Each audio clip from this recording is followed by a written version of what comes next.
ناظرین، ہم نے اپنے پچھلے ایپیسوڈ میں آپ کو بتایا تھا کہ زکوئی خیمے کے اندر سلطان صلاح الدین ایوبی کے پاس پہنچنے میں کامیاب تو ہو گئی، لیکن کیا جس مقصد کی خاطر ناجی نے اسے سلطان صلاح الدین ایوبی تک پہنچا دیا تھا وہ اس مقصد میں کامیابی حاصل کر پائی؟ یہ سب ہم آج آپ کو بتانے والے۔ میں ہوں عرفان الحق اور آپ دیکھ رہے ہیں دا نوبل ہسٹری۔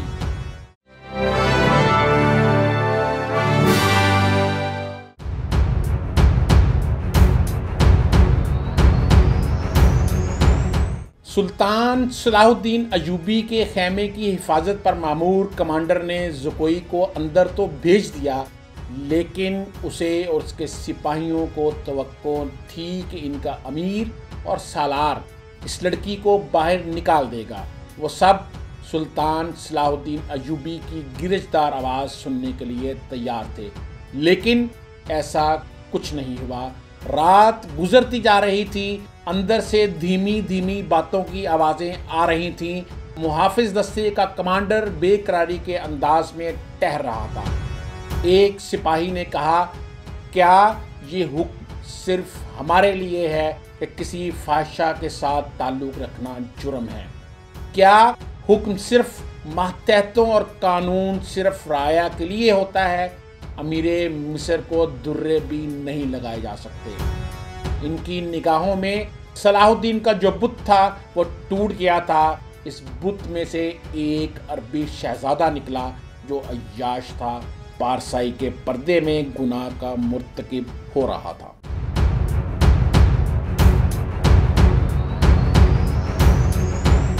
رات کا آخری پہر تھا جب زکوئی سلطان صلاح الدین ایوبی کے خیمے سے باہر نکلی۔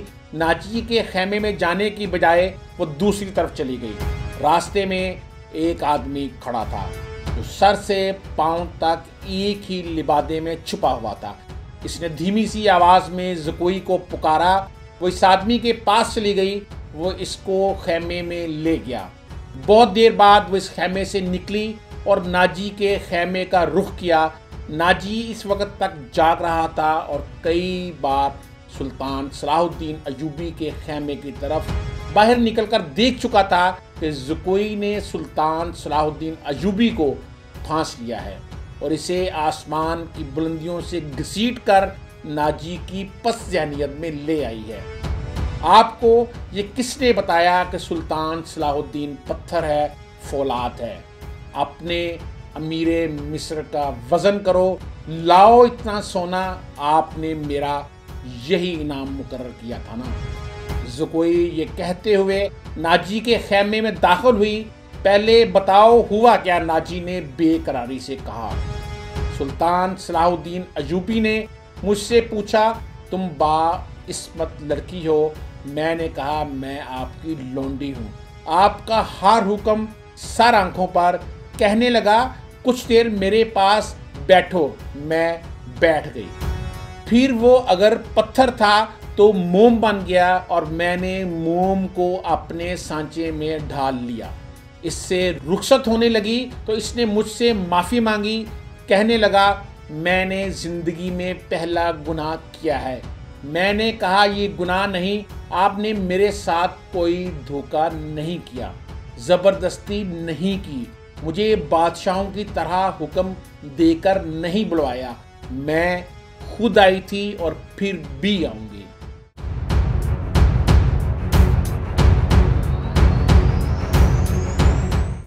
صحرا کی اس پرسرار رات کی کوکھ سے جس صبح نے جنم لیا وہ کسی بھی صحرائی صبح سے مختلف نہیں تھی، مگر اس صبح کے اجالے نے اپنے تاریک سینے میں ایک راز چھپا لیا تھا جس کی قیمت اس سلطنت اسلامیہ جتنی تھی جس کے قیام اور استحکام کا خواب سلطان صلاح الدین ایوبی نے دیکھا اور اس کی تعمیر کا عزم لے کر جوان ہوا۔ گزشتہ رات اس صحرا میں جو واقعہ ہوا اس کے دو پہلو تھے، ایک پہلو سے ناجی اور دوسرے سے سلطان صلاح الدین ایوبی۔ اس کا سراغ رساں علی بن سفیان اور زکوئی تین ایسے افراد تھے جو اس واقعے کے دونوں پہلوؤں سے واقف تھے۔ سلطان صلاح الدین ایوبی اور اس کے سٹاف کو ناجی نے نہایت ہی شان و شوکت اور عزت کے ساتھ رخصت کیا۔ سلطان صلاح الدین ایوبی اپنے مرکزی دفتر پہنچا اور علی بن سفیان اور اپنے نائب کو اندر لے گیا اور دروازہ بند کر دیا۔ وہ سارا دن کمرے میں بند رہے۔ سورج غروب ہوا، تاریکی چھا گئی، کمرے کے اندر کھانا تو دور کی بات، پانی بھی نہیں گیا۔ رات خاصی گزر چکی تھی جب وہ تینوں کمرے سے نکلے اور اپنے اپنے گھروں کو روانہ ہوئے۔ علی بن سفیان ان سے الگ ہوا تو محافظ دستوں کے ایک کمانڈر نے اسے روکا اور کہا۔ محافظ دستوں کے کمانڈر نے کیا کہا کہ ابھی آپ کو بتاتے ہیں، لیکن اگر آپ نے ابھی تک ہمارا چینل سبسکرائب نہیں کیا تو اسے سبسکرائب کر لیں۔ ہم کوشش کرتے ہیں آپ کو تاریخ کی مفید معلومات ملتی رہیں، اور اس ویڈیو کو شیئر کرنے کے ساتھ اس پر اپنا کمنٹس ضرور دیجئے گا، کیونکہ آپ کے کمنٹس کی روشنی میں ہم اپنی آنے والی ویڈیوز بہتر انداز میں آپ تک پہنچا سکیں گے۔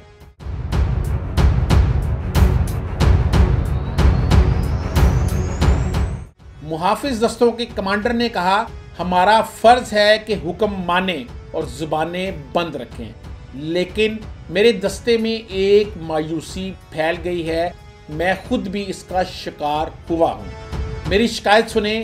ہم اپنے امیر کو اللہ کا برگزیدہ انسان سمجھتے تھے اور اس پر دل و جان سے فدا تھے، مگر رات کو اس کے خیمے میں ایک رقاصہ گئی۔ علی بن سفیان نے کمانڈر کی بات مکمل ہونے سے پہلے ہی کہا، تم نے کوئی گستاخی نہیں کی، گناہ امیر کریں یا غلام، سزا میں کوئی فرق نہیں، گناہ بہرحال گناہ ہے۔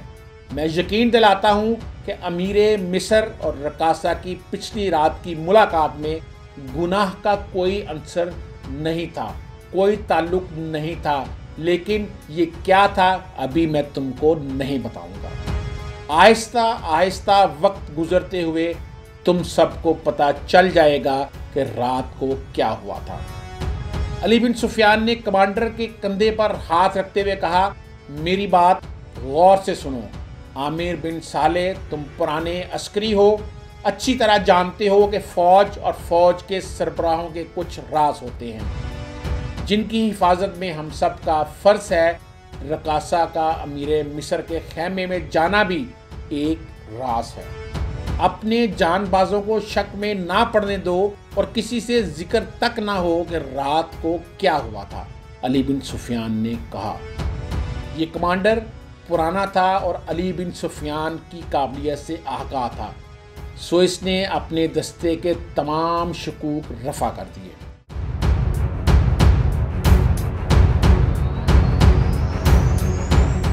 اگلے روز سلطان صلاح الدین ایوبی نے حکم جاری کیا کہ سوڈانی فوج کی 50,000 نفری مصر کی اس فوج میں مدغم کر دی جائے جو حال ہی میں تیار ہوئی ہے اور جس فوج کا سالار ناچی ہے۔ اسے مصر کی فوج میں اس طرح مدغم کر دیا جائے کہ ہر دستے میں سوڈانیوں کی نفری صرف 10% ہو اور ناجی کو فوج کی کمان سے الگ کر کے مرکزی دفتر بھیج دیا جائے۔ سلطان صلاح الدین ایوبی کے احکامات کا جب ناجی کو پتہ چلا تو وہ فوراً سلطان کی خدمت میں حاضر ہوا اور بولا، عالی مقام، مجھے کس جرم کی سزا دی جا رہی ہے؟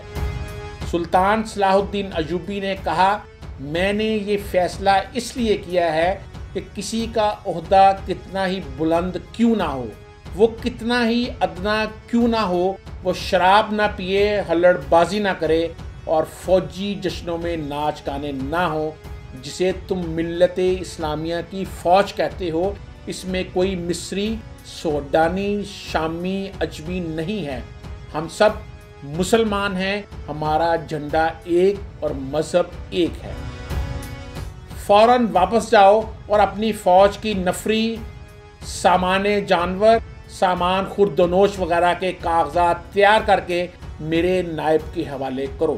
7 دن کے اندر اندر میرے حکم کی تعمیل ضرور ہونی چاہیے، واپس آ کر ناجی نے صلاح الدین ایوبی کے حکم نامے پر عمل درآمد کرنے کے لیے تفصیلی تبادلہ خیال کے لیے اپنے نائب کو بلایا۔ پھر دونوں نے سلطان کے خلاف جوابی کارروائی کا فیصلہ کرتے ہوئے اس بات پر اتفاق کیا کہ وہ سلطان کے خلاف اپنی سوڈانی فوج سمیت بغاوت کا اعلان کر دیں گے۔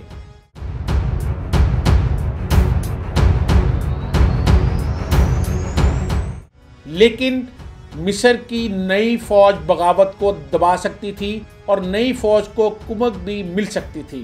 اس بات کو مد نظر رکھتے ہوئے ناجی نے عیسائی بادشاہوں کو مدد کے لیے بلانے کا فیصلہ کیا۔ اس کے لیے انہوں نے 2 پیغمبر تیار کیے اور ان کو ہدایات دیتے ہوئے کہا کہ آبادیوں سے دور رہنا، اگر کوئی شک میں پڑے تو سب سے پہلے اس پیغام کو غائب کرنا، جان پر کھیل جانا، جو بھی تمہارے راستے میں حائل ہو اس کو راستے سے ہٹا دینا۔ تمہارا سفر 4 دنوں کا ہے، 3 دن میں پہنچنے کی کوشش کرنا۔ اس وقت زکوئی بھی ان کے پاس موجود تھی۔ ناجی نے زکوئی کو کہا، میں باہر جا رہا ہوں، کام بہت لمبا ہے، دیر لگے گی، تم آرام کر لو، اگر اکیلے دل نہ لگے تو گھوم پھر لینا۔ زکوئی نے چوغا پہنا، کمر میں خنجر لگایا اور حرم کی طرف چل پڑی۔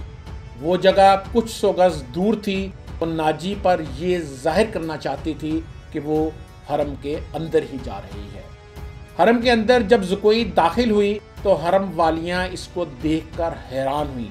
وہ پہلی بار وہاں آئی تھی، سب نے اس کا استقبال کیا۔ اس کے بعد زکوئی چپکے سے حرم سے نکلی تو ناجی کی رہائش گاہ کی بجائے بہت تیز تیز دوسری سمت کی طرف چل پڑی۔ ادھر ایک پگ ڈنڈی بھی تھی، لیکن زکوئی ذرا اس سے دور جا رہی تھی۔ زکوئی سے 15-20 قدم دور ایک سایہ بھی چلا جا رہا تھا۔ آگے گھنی جھاڑیاں تھیں، زکوئی ان میں رپوش ہو گئی۔ سیاہ سایہ بھی جھاڑیوں میں رپوش ہو گیا۔ زکوئی دوبارہ جھاڑیوں سے جیسے ہی نکلی، اس کے ساتھ ہی سایہ کا ہاتھ اوپر کو اٹھا اور ایک خنجر بجلی کی سی تیزی سے زکوئی کے بائیں کندھے اور گردن کے درمیان اتر گیا۔ زکوئی کی کوئی چیخ بھی نہ نکل سکی۔ زکوئی نے اتنا گہرا وار کھا کر اپنے کمر بند سے اپنا خنجر نکالا۔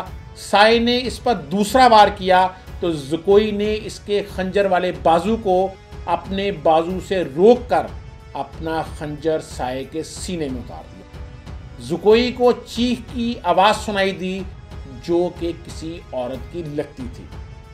وہ کون تھی جس نے زکوئی پر حملہ کیا؟ وہ زکوئی کی جان کیوں لینا چاہتی تھی؟ زکوئی ناجی کے خیمے میں جانے کی بجائے کدھر جا رہی؟ کیا قاتلانہ حملے کے بعد وہ زندہ رہ پائی؟ یہ ہم آپ کو بتائیں گے اپنے اگلے ایپیسوڈ میں۔